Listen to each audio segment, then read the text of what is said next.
Catalytic molecular theory शुरू की कुछ पढ़नी और उसके 4 points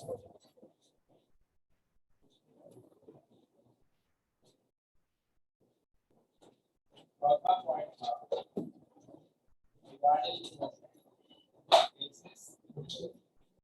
gases molecules are in continuous random motion travel in a straight line until they collide with other molecules or with the walls of their container, and this kind of motion is called Brownell motion.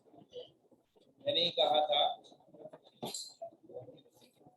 इस sentence में एक जुमला समझने का है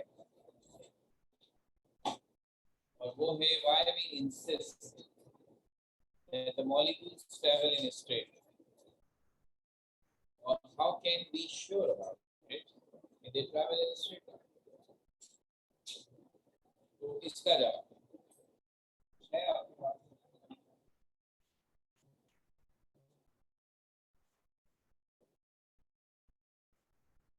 कितना molecule है इसमें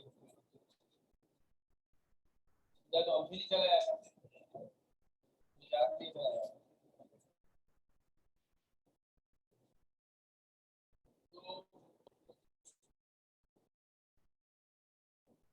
जब हम कुछ चीजों के बारे में हाइपोथेसिस बनाते हैं, साइंस का तरीका है पहले किसी चीज को ऑब्जर्व, फिर सोचो ये ऐसे हो रही है तो नजर आ रहा है हो रही है, क्यों हो रही है, तो अपना ख्याल बनाओ, हाइपोथेसिस। तो सही भी हो सकता है, गलत भी हो, आपकी अकल पे डिपेंड करता है आप कितना परफेक्ट बनाते हैं। जब आप एक दफा हाइपोथेसिस बना लेते हैं तो बेसिकली आप हर एक को ये दावत दे रहे होते हैं आओ उसे चैलेंज करो। तो अगर या तो मेरी बात को गलत साबित कर दो या फिर दे दो। तो अब जैसे ही हम हाइपोथेसिस पेश करते हैं तो हर एक इस बात की कोशिश में लगता है कि कोई ऐसी बात पकड़ ले जिससे ये बात गलत हो जाए, और अगर वो ऐसी बात ना पकड़ सके तो उसका मतलब थ्योरी और मजबूत हो गई, तो फिर वो हाइपोथेसिस से थ्योरी या लॉ बन जाता है। तो अब हमने नहीं देखे गैस के मॉलिक्यूल, हमने गैस का ओवरऑल बिहेवियर देखा, जिसमें अभी फिलहाल मैंने आपसे एक ही बात शेयर की है, गैस का कोई डेफिनेट वॉल्यूम नहीं है और कोई डेफिनेट शेप, और अब हम इसे समझाने के लिए कहानी ये देखते हुए कि गैस को जितनी जगह देते हैं वो उतनी जगह ऑक्यूपाई कर लेती है, उसका कोई डेफिनेट वॉल्यूम नहीं है। ये प्रॉपर्टी सबसे इंपॉर्टेंट प्रॉपर्टी है गैस, क्योंकि ये प्रॉपर्टी ना गैस लिक्विड में है ना सॉलिड। गैस की वो खूबी जो उसे यूनिक बनाती है वो है कि उसका वॉल्यूम डेफिनेट नहीं है, it occupy all the available space. ये खूबी सॉलिड में नहीं है, ये खूबी लिक्विड में नहीं। ये रखा हुआ डस्टर यहाँ रख दिया, पूरे कमरे में फैल जाए, पूरा कमरा डस्टर बन जाए, पानी की बोतल खोल दें पूरा कमरा पानी से भर जाए, नो। लेकिन अगर मैं यहाँ ऐसा गैस का सिलेंडर ओपन कर दूं जिसमें मौजूद गैस की इंतहाई गंदी बदबू हो, तो उस कोने वाला भी नाक पर हाथ रख लेगा, इस कोने वाला, it means gas suddenly spread through out the volume of the room. यही काम पानी का करते हैं, पेप्सी की बोतल खोल दूं तो वाले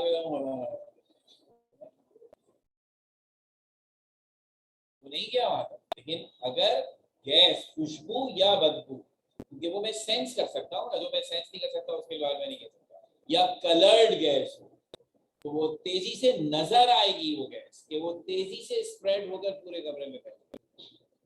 तो गैस का स्प्रेड होना आपको ये बता रहा है कि उसके मॉलिक्यूल्स को कोई रोकने वाला नहीं, भागते चले जाते हैं। अगर उन्हें रोकने वाला होता तो जैसी बॉटल खोली है एक मॉलिक्यूल बाहर निकल रहा है, चलो अंदर। लिक्विड में ऐसा ही हो रहा है, molecules try to escape but since they are attracting each other they cannot leave। साथियों को नहीं छोड़ सकते, एक दूसरे को पकड़े हुए हैं, गैसेस नहीं पकड़े हुए, तो इस बात का सबूत है गैस फैल जाती है। तो अब ये बात नजर आ रही है, इसका मतलब है मैं जो भी कहानी बनाऊंगा मुझे उसमें इस बात की गुंजाइश रखनी पड़ेगी कि गैस के मॉलिक्यूल फ्रीली मूव करते हैं, ये तो फैक्ट है, इसको चैलेंज नहीं कर सकते हैं। और फ्रीली मूव करने का मतलब है रोकने वाला कोई नहीं, रोकने वाला। अब आपने ये सब बातें सुनने के बाद जो भी कहानी बनाई है वो इन बातों को चैलेंज ना करें। तो हम आपकी बात मान फौरन करेंगे, झूठ बोल रहे हो, ये तो तुम्हारी बात ठीक नहीं। तो अब ये थ्योरी है 1857। इस 1857 से बहुत पहले एक भाई थे न्यूटन, उन्होंने अपने लॉ पेश कर दिए थे। न्यूटन तो 15th सेंचुरी का था। जो लॉ पढ़े हैं कॉमन सेंस कहलाते हैं। Without any doubt they are right। तो क्या था फर्स्ट लॉ ऑफ मोशन?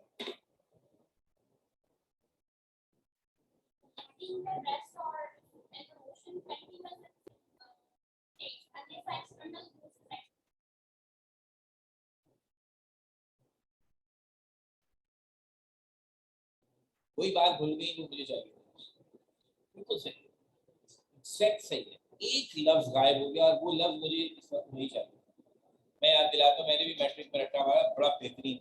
मेरे रट्टों को आप कभी चैलेंज नहीं कर सकते, परफेक्ट होते हैं। In the absence of any external force, a body at rest will remain at rest, and a body in motion will continue its motion in straight line। ये था सबसे इंपॉर्टेंट क्लास। अगर कोई फोर्स ना लगा तो जो बॉडी रेस्ट में है वो रेस्ट में रहेगी। पहली दफा जब मैंने पढ़ा था, मैंने अपने क्या हम लोग ही रहे हैं, तो कॉमन सेंस है, ये कहा था न्यूटन का लॉ, ये डस्टर उस वक्त तक यहीं पड़ा रहेगा तो कोई हिलाएगा, तो जाहिर सी बात है इसकी अपने पैर धोने के बाद में यही मतलब होता है।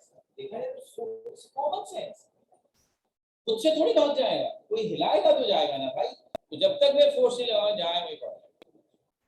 दूसरी बात, अगर कोई चीज ऑलरेडी मूव कर रही है तो वो मूव करती रहेगी जब तक कोई उसे रोकेगा। अब उसमें क्या कहा, will continue its motion in straight line, क्योंकि अपनी डायरेक्शन चेंज करने के लिए भी उसे फोर्स चाहिए। बॉडी खुद से मुड़ भी नहीं सकती, क्योंकि उसे अपने आप को मोड़ने के लिए भी फोर्स चाहिए। That's the point. रुकी हुई है तो रुकी रहेगी, मूव कर रही है तो एक ही डायरेक्शन में मूव करती रहेगी, because for the change of direction you need force. ये बात कही न्यूटन ने 15th सेंचुरी में। तो जो 19th सेंचुरी में काइनेटिक मॉलिक्यूलर थ्योरी बना रहे हैं वो सब मैट्रिक पढ़े हुए थे, सबने ये लॉ पढ़े थे। तो उनके मुंह से कोई ऐसी बात नहीं निकल सकती जो न्यूटन को चैलेंज कर दे। तो हम आज नहीं चैलेंज कर पाते तो वो क्या करेंगे, अदब करना था तो ये बात चैलेंज। तो फिर जब आप कह रहे हैं gas suddenly spreads to all the available space because they are acting no force between them, कोई रोकने वाला नहीं है। जब उन्हें कोई रोकने वाला नहीं है तो वो मूवमेंट कैसे करेंगे, स्ट्रेट लाइन, क्योंकि अपनी डायरेक्शन चेंज करने के लिए दे नीड फोर्स। उस वक्त तक स्ट्रेट लाइन में चलते रहेंगे जब तक कोई उनकी डायरेक्शन चेंज ना करे। और कौन करेगा, खुद से तो नहीं कर सकते क्योंकि फोर्स तो है ही नहीं। जब वो किसी से टकराएंगे, टकरा के बाद डायरेक्शन रिवर्स हो गई, दीवार से टकराएंगे रिवर्स हो जाएंगे। लेकिन ये नहीं हो सकता कि सीधे जा रहे हैं, कोई नहीं इनके आसपास यूं यूं जा रहा है। ये है, आपको लगता है कोई बात ही नहीं है, बात है ऐसे ऐसे, ये बार बार डायरेक्शन चेंज हो रही है। यू नीड फोर्स, बगैर फोर्स के यूं यूं नहीं जा सकते हैं आप, सिर्फ यूं जा सकते हैं। फिल्में देखते हैं और खासतौर पर सुपर हीरोज वाली में तो वो पता नहीं कौन से वो गैलेक्सी वाली में आए थे, तो स्पेस के बेशक वो डमी होते हैं, लेकिन जब भी स्पेस की पिक्चराइजेशन करते हैं तो आप क्या देखते हैं, स्पेस में आपको नजर आता है बहुत सारे छोटे बड़े पत्थर के टुकड़े चलते चले जाते हैं, हमेशा सीधे चल रहे हैं। बिकॉज स्पेस के बारे में हमारा मानना क्या है, नो फोर्सेस है। तो उस स्पेस में जो चीज किसी वजह से एक दफा मूव हो गई वो हमेशा चलती रहेगी, क्योंकि रोकने वाला कोई नहीं। और चलेगी कैसे, तो इसका मतलब है जब मैंने ये बात कही तो मैंने मॉलिक्यूल्स को नहीं देखा, मैंने नहीं देखा। लेकिन मैंने क्यों ये बात कही, बिकॉज मैंने उन रूल्स को जहन में रखा है जो साइंस कहते हैं। तो अगर मैं ये कहता नहीं मॉलिक्यूल का दिल चाहे ना तो गोल गोल भी घूम लेते हैं, तो मैं खुद फंस जाऊंगा। न्यूटन कबर से निकल के मेरी गर्दन तोड़ेगा, फ्रूट्स कहाँ से आएगी उसे घुमाने के लिए, जवाब देना पड़ेगा। और इस सिचुएशन में मुझे कोई जवाब नहीं देना, एब्सोल्युटली राइट। तो ये पहली बहुत अहम बात। तो अब वो पॉइंट पूरा हो गया। मॉलिक्यूल्स कंटिन्यूस मोशन में है। कैसे पता चला भाई कंटिन्यूस मोशन में? इस तरह पता चला कि रुके होते तो फिर ये सिचुएशन होती ना, मॉलिक्यूल आराम कर रहे थे, मैंने गैस का सिलेंडर खोला, कुछ भी बाहर नहीं आया, तो क्या हुआ? हम लोग को आराम कर रहे हैं, जब मूव में आएंगे जब घूमेंगे, ऐसा कभी नहीं। गैस हमेशा मूव कर रही है, इसलिए they always spread through out the motion straight line में, क्योंकि अपनी डायरेक्शन चेंज करने के लिए दे नीड फोर्स। अगर फोर्स होती तो फिर वो इतनी क्विकली थोड़ी स्प्रेड हो रहे होते। अगर वो एक दूसरे को डिस्टर्ब करने वाले होते तो फिर मॉलिक्यूल एक दूसरे मॉलिक्यूल को करीब बुलाता, उसे इतनी आसानी से दूर नहीं जाने देता, तो हमें नजर आता कि मॉलिक्यूल बड़ी मुश्किलों से स्प्रेड होते हैं। ऐसा कुछ नहीं है, वो ऐसे प्यार से और इतनी तेजी से होते हैं कि हम हैरान रह जाते हैं। इनको तो बच्चे की छुट्टी हो जाती है ना, तो भागते हैं बच्चे की स्कूल से, फिर से बिस्तर बुला रहे हैं अंदर, आ जाओ एक्स्ट्रा गिरा दो, ऐसे हो जाता है ये काम हो गया। अब इसमें कुछ सप्लीमेंट्री बातें हैं, ये भी पॉइंट पूरा नहीं हो तो सबसे इंपॉर्टेंट पॉइंट इसके नाम पे भी जरूरी है, मॉलिक्यूल। सबसे इंपॉर्टेंट पॉइंट ये है मॉलिक्यूल मूव करते हैं तो कैसे मूव करते हैं। ये अब इसके अंदर दो छोटी छोटी बातें और हैं।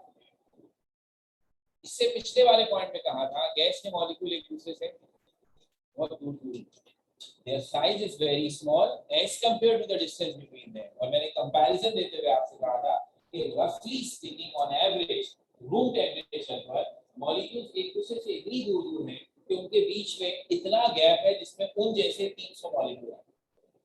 ये मैंने एक एग्जांपल दी थी, जरूरी नहीं कि हर मॉलिक्यूल में ऐसे ही हो।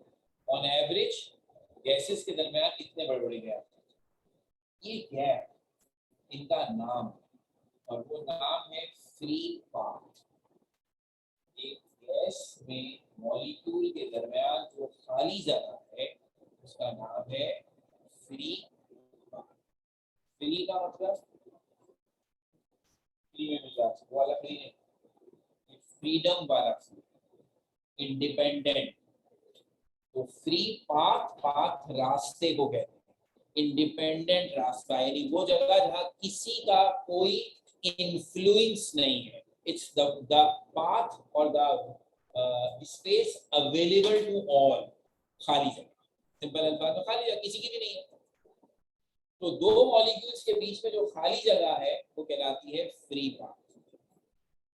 तो एक बच्चे ने फौरन कहा कि सर आपने ही कहा है कि गैस के मॉलिक्यूल्स में कोई अरेंजमेंट नहीं होती, इसका मतलब है वो रैंडम डिसऑर्डर अंदाज से। तो डिसऑर्डर का क्या मतलब हुआ?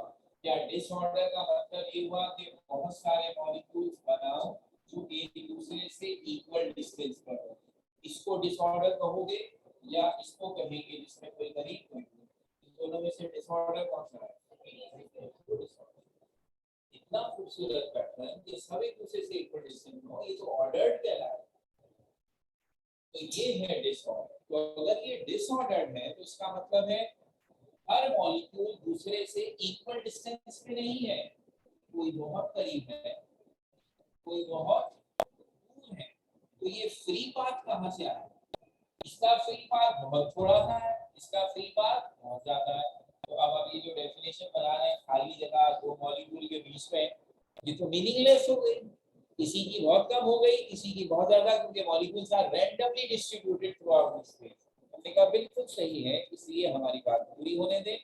फ्री पाथ से मुराद है वो जगह जो दो मॉलिक्यूल्स के दरमियान खाली पड़ी हुई है, या यूं कह लीजिए वो जगह जो दो मॉलिक्यूल एक दूसरे से टकराने के पहले कवर करेंगे। अगर इसको इससे टकराना है तो उसे ये वाला इलाका, ये स्पेस, ये डिस्टेंस कवर करना पड़ेगा। और चूंकि ये डिस्टेंस सेम नहीं है, कहीं कम है कहीं ज्यादा है, तो अब मुझे अपने बच्चों को ये अंदाजा दिलाना है कि वो ये इमेजिन कर सकें कि गैस के मॉलिक्यूल एक दूसरे से कितनी दूर दूर है।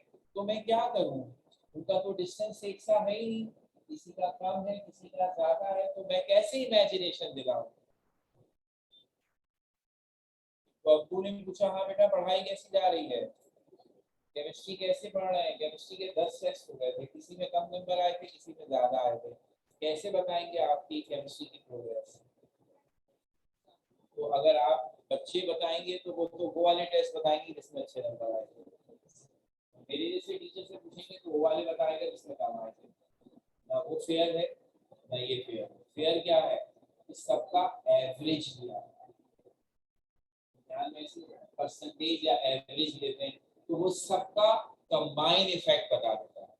कम वाले का ज्यादा, सबका कंबाइन इफेक्ट होता है when you take the average. तो यहाँ भी यही करते हैं। हमें अंदाजा है individual molecules will not have equal space between them, किसी में कम है किसी में ज्यादा है।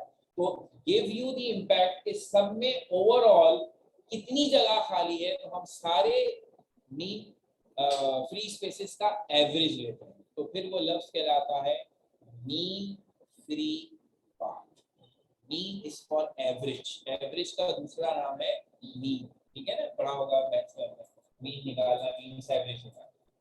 तो इसका मतलब है मीन फ्री पाथ हमें वो एवरेज डिस्टेंस बताता है जो नॉर्मली गैसेस के दरमियान खाली पड़ा। तो वही मीन फ्री पाथ था जो मैंने आपको बताया। मैंने आपसे क्या कहा था कि ऑन एवरेज मॉलिक्यूल एक दूसरे से इतनी दूर दूर होते हैं कि उनके दरमियान इतनी खाली जगह है कि उसमें 300 मॉलिक्यूल आ सकते हैं। जब मैंने ये बात आपसे कही थी तो I have taken the average of the differences. Practically अगर मैं किसी गैस की पिक्चर खींचने में कामयाब हो, मॉलिक्यूल नजर आ जाए मुझे, तो मैं क्या देखूंगा, I will saw the situation like this. कहीं वो जगह कम होगी, बहुत ज्यादा होगी। When I take the average will be mean free path, और वो निकलेगी कि हमें अंदाजा हो जाएगा कितनी जगह ऑन एवरेज था।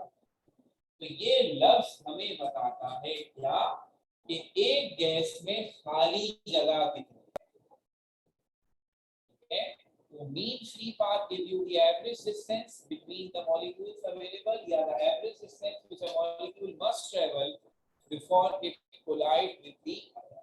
तो इसी पॉइंट नंबर 4 के अंदर, ये अलग से कोई पॉइंट नहीं है, उसी पॉइंट के अंदर हम ये दो बातें भी लिखेंगे। बेशक सब हेडिंग डाल के लिखते हैं। Free path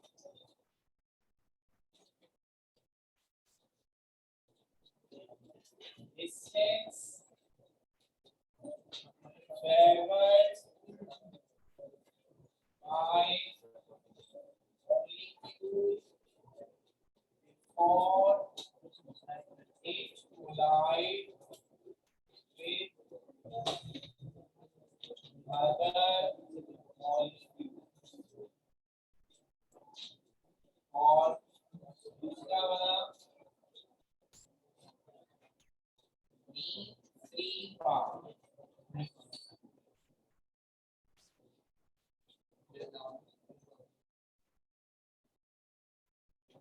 average distance traveled by molecule before it collide with other।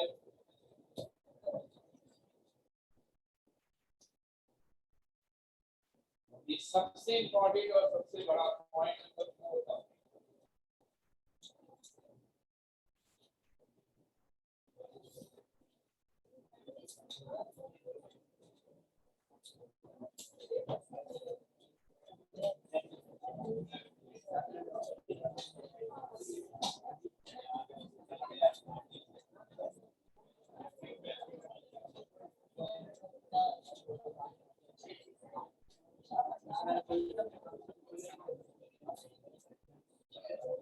अच्छा भाई, अब जैसे मैंने आपसे कहा था पहले 3 पॉइंट्स का ताल्लुक मॉलिक्यूल के इंट्रोडक्शन से।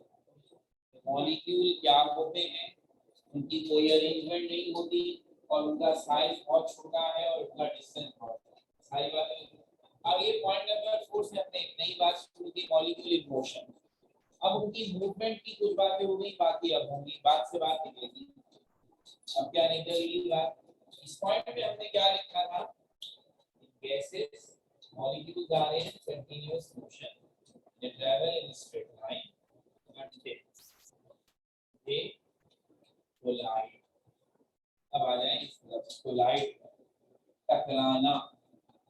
मॉलिक्यूल जब इस तरह रैंडम मूव करेंगे, उनकी आंखें तो है नहीं भागते चले जाए और किसी से टकराए ना। ऐसी धक्कम पेली में तो बहुत टकराएंगे आपस में भी, और अपने कंटेनर की दीवार से तो उनको टकराना ही है, क्योंकि सीधे चलते जाएंगे तो ये थोड़ी है कि पाकिस्तान से शुरू हुए तो मरीज तक पहुंच गए, दरमियान में कोई चीज ही नहीं आई। भाई वो अपने कंटेनर में है तो उसकी दीवार से टकराएंगे, रिबाउंड बैक हो जाएगा। कोलिजन लाजमन करनी है। कोलिजन दो तरह की हो, एक जो वो आपस में कर रहे हैं और एक जो वो अपने कंटेनर की दीवार से कर रहे हैं। अब इस कोलिजन की बात करते हैं, हमारा नेक्स्ट पॉइंट इसी कोलिजन के बारे में। कोलिजन टकराना साइंस में दो तरह का, दो अंदाज से चीजें एक दूसरे से टकरा सकती हैं। एक को कहते हैं इलास्टिक कोलिजन, तो दूसरे को कहते हैं इन इलास्टिक, या उसका अपोजिट हो गया। सुना है कभी है ना, elastic and in elastic.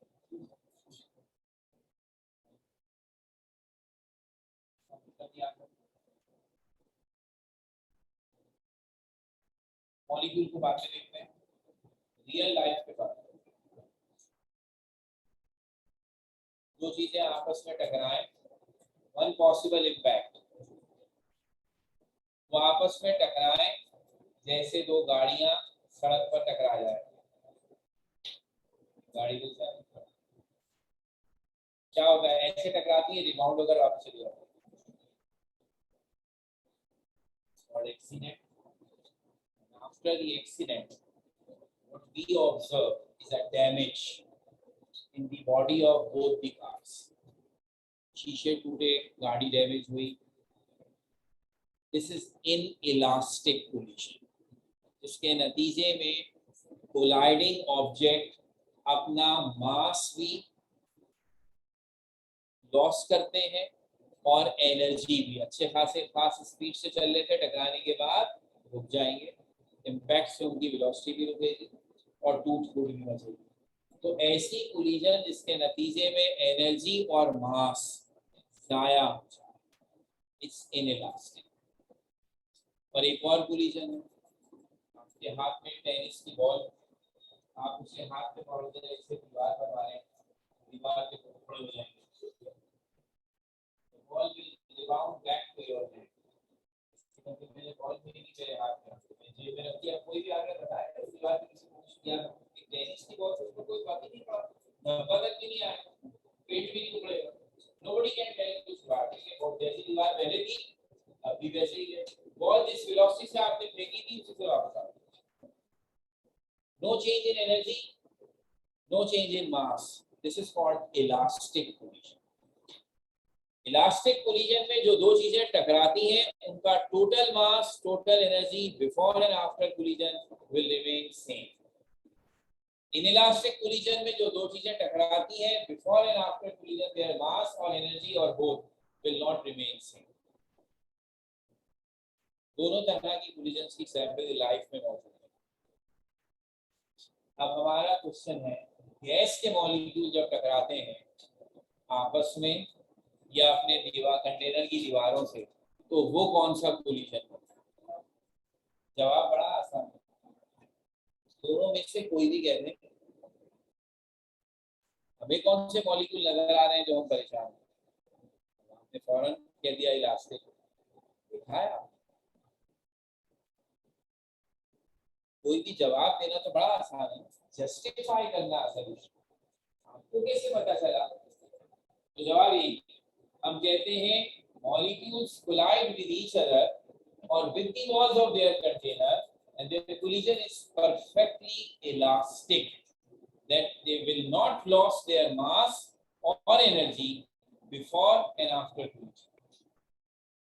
Question is, okay, you know, आपको क्या पता मॉलिक्यूल टूट जाते हो, और एनर्जी का क्या पता? भाई एनर्जी का तो हमें वैसे ही नहीं पता चलता।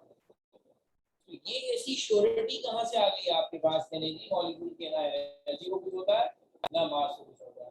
बगैर देखे ये आहिस्ता आहिस्ता वो मैं चीज आपके दिमाग में डालना चाह रहा हूँ, अगर पैदा हो जाए, साइंस पढ़ने वाले या साइंस से रेलेवेंट लोग और आम लोगों में एक ही फर्क है, साइंस के लोग लॉजिक से चलते हैं, आंखों से नहीं चलते।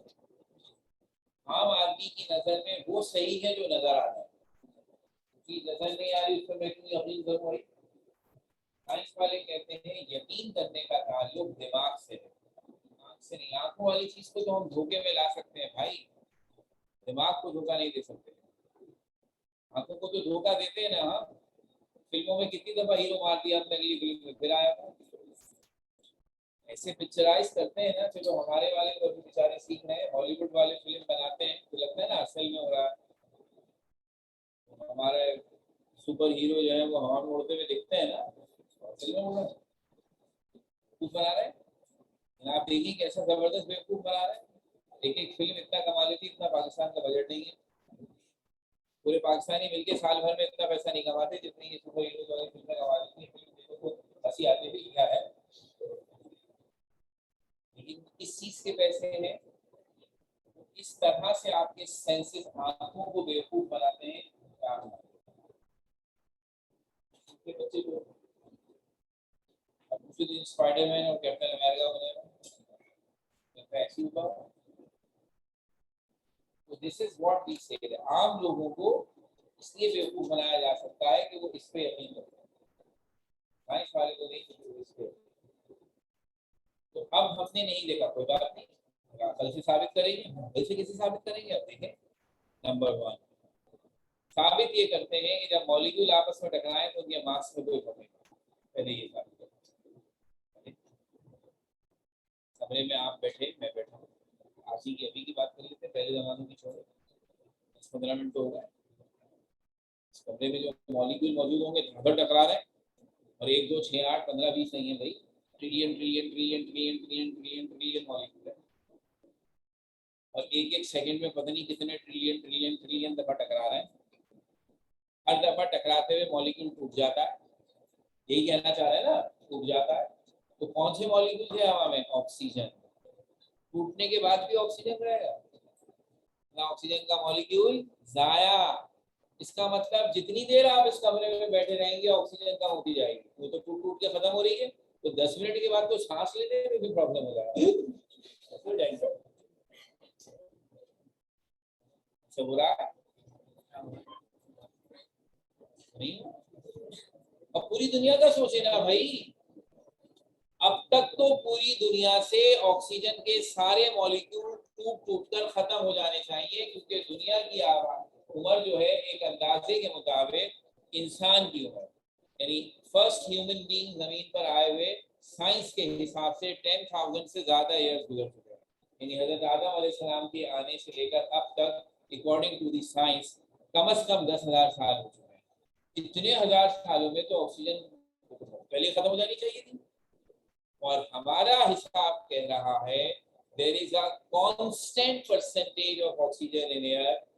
तकरीबन 200 साल पहले साइंसदानों ने ये तरीका सीखा था कि amount of oxygen in air निकाल लें, तब भी 21% था, आज भी 21%। मतलब वो तो खत्म नहीं हो रहा है। अगर मॉलिक्यूल टूट टूट के खत्म हो जाते तो अब हम कहते ऑक्सीजन को अब हमें कोई और गैस इंजेक्ट करनी पड़ेगी अपने अंदर, तो कम से कम मास को तो कोई फर्क नहीं। अब एनर्जी का तो पता ही नहीं चलता, बहुत आसानी से पता चलता है, कैसे नहीं पता चलता है यार। अगर दो चीजों के टकराने से उनकी एनर्जी कम होती है, तो एनर्जी कम होने का मतलब है उनसे निकल जाएगी और कुछ और बन जाएगी, because energy neither be created nor it can be destroyed. तो व्हेन आई रब my hands together like this, कि मैंने दोनों हाथों को टच किया ऐसे, हीट बनती है। इसीलिए सर्दियों में करते रहते हैं ना। और आप सिर्फ एक दफा ऐसे टकराए, यू फील द हीट। इसका मतलब है ये इनइलास्टिक कोलिजन हुआ है, मेरे हाथों की काइनेटिक एनर्जी हीट की सूरत में डिसिपेट हो गई है।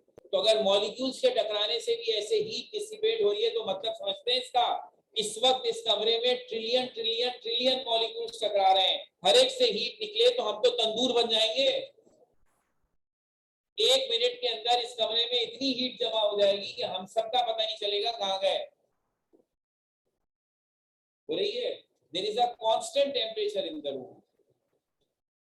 25 डिग्री पर आए थे वही है, चाहे एसी चल रहा हो या ना चल रहा हो। तो वो मॉलिक्यूल टकराते हुए अगर हीट दे रहे हैं तो कहाँ जा रही है? कहीं नहीं जा रही, क्योंकि वो दे ही नहीं। तो इलास्टिक कोलिजन प्रूफ हमारा है point number 5, nature of collision.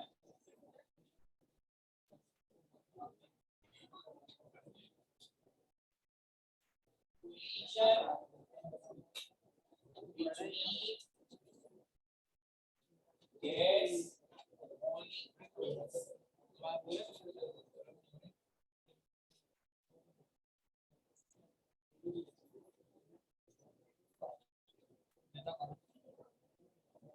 Regions of gas molecules with each other and with the walls of their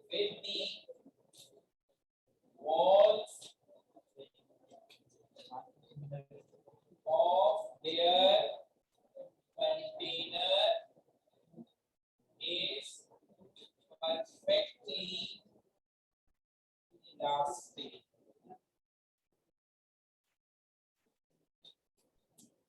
That is, there is no change in total mass and energy of molecules before and after collision. Collisions of gas molecules with each other or with the walls of their container is perfectly elastic. Molecules की collision चाहे वो आपस में हो या अपने container की wall से हो, perfectly elastic है। perfectly elastic का मतलब है there is no change in total mass or energy of molecules before and after collision.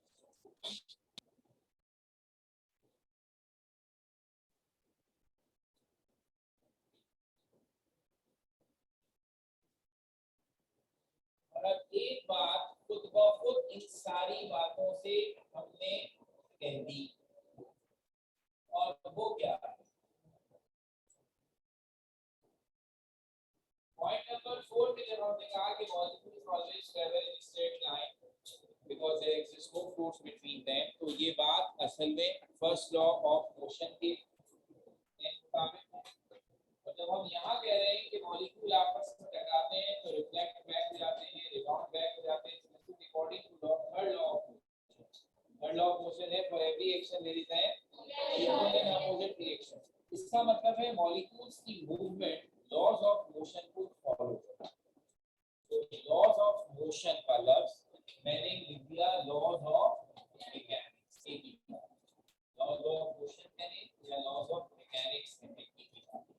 तो हम यहाँ लिख सकते हैं छोटा सा पॉइंट, गैसेस फॉलो या gases obey all laws of mechanics. तो पहले 3 पॉइंट मॉलिक्यूल्स का इंट्रोडक्शन, उसके बाद में 3 पॉइंट्स का ताल्लुक मॉलिक्यूल्स की मोशन से। अब जो अगला पॉइंट है उसका ताल्लुक 12 मॉलिक्यूल से भी और उसकी मूवमेंट से भी है, लेकिन अब ये आ रही है चीज इसको आप कहेंगे आउटपुट। अभी तक हम वो बातें कर रहे हैं जो इमेजिनेशन है ना, और हम उससे जस्टिफाई कर रहे हैं उन बातों को जो हम देख सकते हैं। अब हमारी थ्योरी का वो पॉइंट है जो गैस के सबसे अहम बिहेवियर को एक्सप्लेन करता है। अब वो मौका है कि हम अपनी बात को साबित करने वाली कुछ बातें करें। अगर हमारी सारी कहानियां ठीक है जो अब तक हमने कही है, मॉलिक्यूल है, भाग रहे हैं हर तरफ, जहां तक उनका दिशा है, आपस में टकराते हैं, कंटेनर की दीवार। अगर मॉलिक्यूल ऐसा करते हैं तो फिर उनमें एक खूबी आ जानी चाहिए। अगर वो खूबी उनमें आ रही है तो हमारी थ्योरी से, अगर वो खूबी उनमें नहीं आ रही तो हमारी थ्योरी गलत है। कौन सी खूबी है? Gases should exert pressure। आपने कहा गैस के मॉलिक्यूल आपस में टकरा, दो मॉलिक्यूल आपस में टकरा, इस मॉलिक्यूल ने इसको फोर्स लगाई, उसने वापस इसको लगाई, इक्वल एंड अपोजिट रिएक्शन। ये तो घर की बात घर में ही रहेगी। मुझे पता चलेगा, मुझे क्यों पता चलेगा? दोनों मॉलिक्यूल मुझे आगे बताएंगे, हमें रोड की लगी, तो उनका रात्रि मामला है, नहीं बताएंगे, हम तक नहीं पहुंचेंगे। हम तक कौन सी वाली कोलिजन पहुंचेगी? जब मॉलिक्यूल हमसे टकराए या मॉलिक्यूल हमारे कंटेनर की दीवार से टकराए, तो दीवार हमसे कंप्लेन करेगी,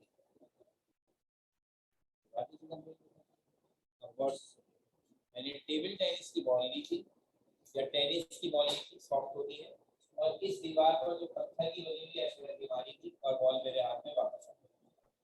इस कोलिजन का इतना मामूली इम्पैक्ट हुआ है कि दीवार को देख के पता भी नहीं चलेगा कि किसी ने इसको बॉल मार दी। सिचुएशन बदलते हैं, टेनिस की जगह हार्ड बॉल लेते हैं, हार्ड बॉल समझते हैं,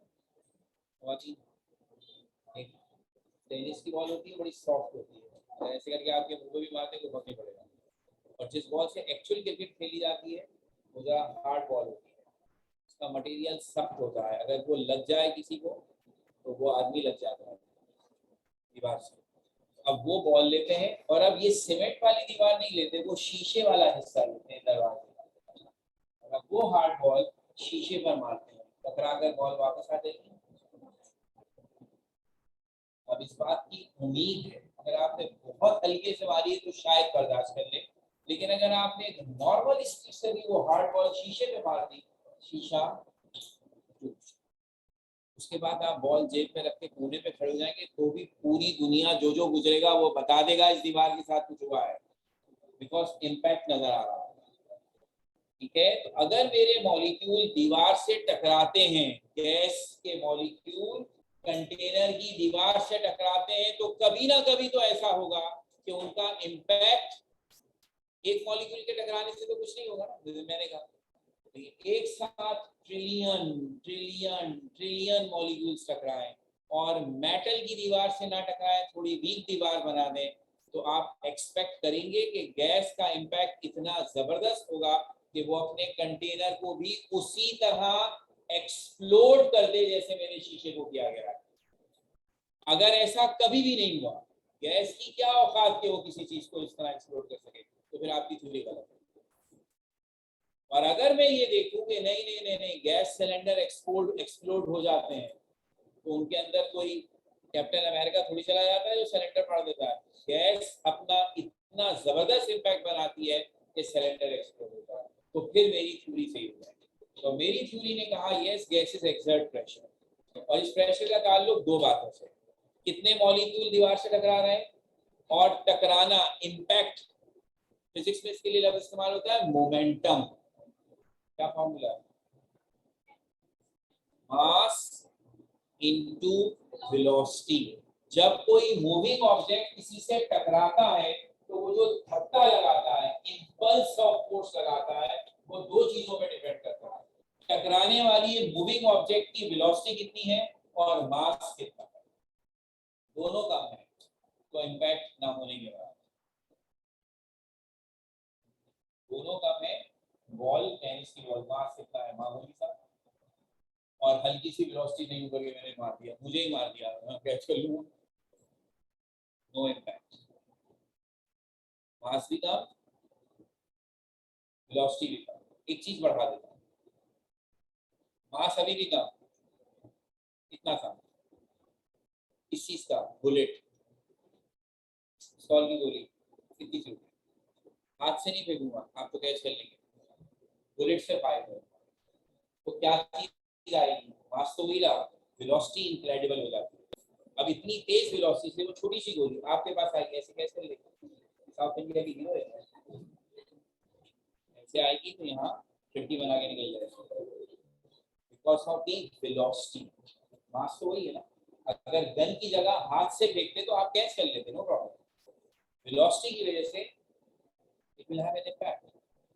दोनों चीजें बढ़ाते हैं, ट्रेन मास बहुत ज्यादा, वेलोसिटी बुलेट ट्रेन है, पाकिस्तानियों की नहीं है, जापान की बुलेट ट्रेन, काम नहीं पड़े, जब वो ट्रेन धोएंगे ना अगले स्टेशन पे तो हिसाब लगा रहे हो था क्या यार, ये तो आ गया, कुछ पता नहीं चला, द इम्पैक्ट इज इनक्रेडिबल। तो मास भी ज्यादा, वेलोसिटी भी ज्यादा, तो आप पूछे ही मत। एक ज्यादा एक कम, सिग्निफिकेंट इम्पैक्ट, दोनों कम, नेग्लिजिबल इफेक्ट। गैस का एक molecule, negligible mass, normal velocity, negligible. तो एक मॉलिक्यूल नॉर्मली मुझसे टकराए, मुझे पता ही नहीं चलता। 100 मॉलिक्यूल टकराए, पता ही नहीं चलता। बिलियन मॉलिक्यूल टकराए तो भी पता ही नहीं चल रहा। इस वक्त टकरा रहे हैं, पता चल रहा है, कपड़े भी नहीं उड़ रहे, बिकॉज वेलोसिटी नॉर्मल है, मॉलिक्यूल यही रहेंगे, वेलोसिटी बढ़ा देंगे। तो आप कहते हैं ना आंधी आ गई, अभी आई किसी में, तो क्या हुआ, तो वो साइन बोर्ड जो मेटल के रॉड्स के जरिए हमारे सड़कों के किनारे लगे हुए थे, वो उखड़ के गिर गए। टीन के डब्बे उड़ते हैं, कागज को उड़ते हैं, हमें फील होता है प्रेशर, लेकिन हमने अभी वो मंजर नहीं देखा कि हवा हमें उड़ा है। मैंने कहा हमने नहीं देखा बिकॉज हमारे शहर में अभी ऐसा हिसाब नहीं आया, लेकिन मॉडरेट आया तो उससे हमने देखा अच्छी खासी चीजें उड़ती हुई गिरती हैं। गैस में दम है, गैस में। तो अब ये दम हमें है, yes gases exert pressure when they have high velocity. उनकी वेलोसिटी बढ़ा दें तो फिर वो कुछ भी कर सकते हैं। यही वजह है कि वो कुछ भी हम सुनते रहते हैं। गैस सिलेंडर फटते हैं, सीएनजी सिलेंडर गाड़ियों में लगे, जब अब तो बहुत कम हो गई सीएनजी, लेकिन जब थी तो ये कंप्लेंट्स हर तीसरे चौथे दिन खबरों में सुनते थे। खास तौर पर जब वो गैस स्टेशन से गैस फिल कराते हैं तो एक्सप्लोड हो गया जी उनका सीएनजी सिलेंडर, उससे ये कैजुअलिटीज हो गई। सिलेंडर देखा है ना आपने, प्लास्टिक का बना हुआ होता है क्या, मेटल का बना हुआ होता है। खाली सिलेंडर ना उठाया जाए हमसे, इतना भारी होता है। उसे किसने फाड़ दिया, गैस ने। गैस में इतनी ताकत, मतलब yes, this is the question कि जब वही गैस नॉर्मल स्पीड से चलती है, कुछ नहीं कह सकती आप, सिर्फ स्पीड बढ़ा दें, सत्यानाश करें। तो this is according to what my theory suggest. इसका मतलब है मैं सही लाइन पे चल रहा हूँ, क्योंकि मैं भी यही कह रहा हूँ और रियलिटी में भी यही हो रहा है। तो गैस का प्रेशर मेरी थ्योरी का सबसे बड़ा सबक है। तो this point is very important for me. तो नंबर 7 पॉइंट को इंशाल्लाह लिखेंगे आप। Thank you.